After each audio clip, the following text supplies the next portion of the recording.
Assalamualaikum warahmatullahi wabarakatuh dan salam sejahtera. Saya Cikgu Muhammad Yusof Imran bin Hishamuddin bersama Cikgu Nawati binti Awang Ahmad dari SMK Agama Sid. Kami akan mengajar bahasa Melayu bagi tingkatan 3 yang bertajuk Kerjaya.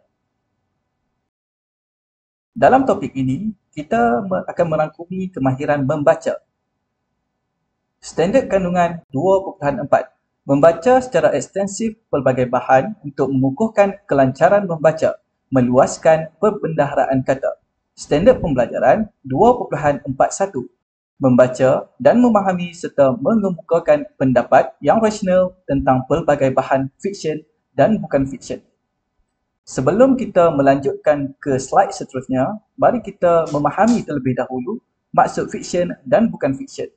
Fiksyen merupakan cerita atau karya sastera yang dicipta berdasarkan imajinasi, bukan fakta sebenar. Sebagai contoh, novel, cerita pendek, komik dan cerita dongeng.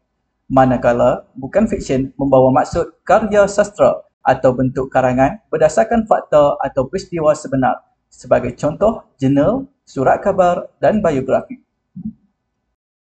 Pada hari ini, objektif pembelajaran kita ialah yang pertama, murid dapat membaca teks yang disediakan.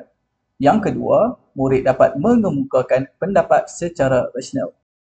Sekian, itu sahaja dalam sesi pengenalan kita pada hari ini. Kita sambung ke sesi pembelajaran kita yang seterusnya.